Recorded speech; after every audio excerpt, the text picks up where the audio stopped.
Bienvenue. Aujourd'hui, on va explorer une question assez pertinente pour les secteurs de l'emploi. Est-ce qu'on devrait faire davantage confiance aux conseillers en insertion professionnelle, les CIP, qui sortent tout juste de formation? On a un texte sous les yeux qui, justement, argumente en ce sens. Bonjour.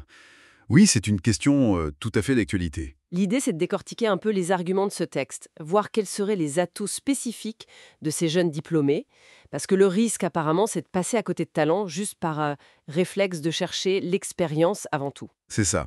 Et on sait que le marché du travail, il bouge tout le temps. Donc forcément, les approches doivent évoluer aussi. Peut-être même le profil des accompagnants. Alors, premier point fort d'après ce texte. Leur formation. Elle serait très actuelle, très moderne. Ils connaîtraient les dernières tendances, les outils numériques, les techniques innovantes. Oui. Et surtout, point clé, les dispositifs d'emploi les plus récents. Ah oui, ça c'est fondamental. Naviguer dans les aides, les parcours, euh, c'est devenu complexe. Avoir quelqu'un qui sort de l'école avec cette connaissance, disons, fraîche, c'est un avantage direct. C'est opérationnel tout de suite, quoi. Exactement, oui. C'est pas juste de la théorie, c'est très concret pour guider les gens efficacement. D'accord.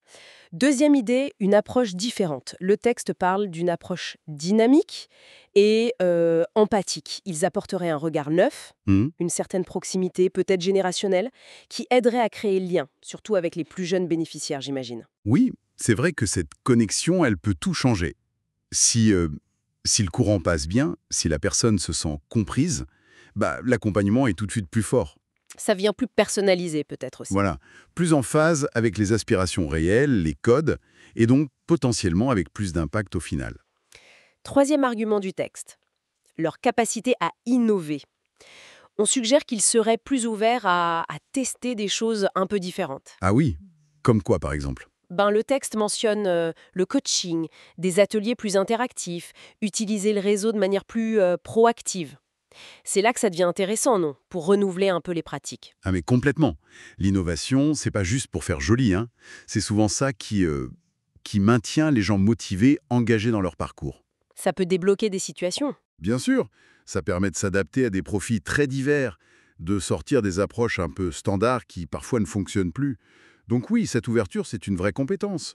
Et enfin, quatrième point, leur motivation. Bon, ça semble logique. Ils sortent d'études, ils ont envie de prouver ce qu'ils valent, de s'investir. Oui, cette fameuse envie d'en découdre, professionnellement parlant. C'est ça.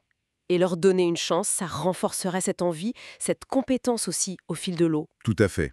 Et cette énergie, cette volonté de bien faire, elle se ressent. Elle a un impact direct sur les bénéficiaires.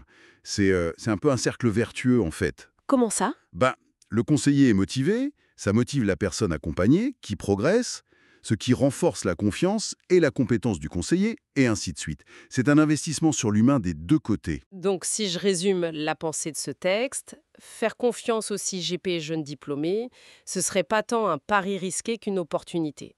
Leur force serait donc formation à jour, dynamisme, innovation et une grosse motivation. C'est ça l'idée générale, oui. Pour ceux qui recrutent dans l'insertion, ça invite quand même à réfléchir, non? Comment on pèse l'expérience, qui reste évidemment très importante, face à ce potentiel de nouveauté, d'agilité? Le texte suggère qu'on sous-estime peut-être ce potentiel aujourd'hui. C'est possible. On a peut-être tendance à privilégier ce qu'on connaît déjà, la sécurité de l'expérience. En conclusion, le message du texte est assez clair.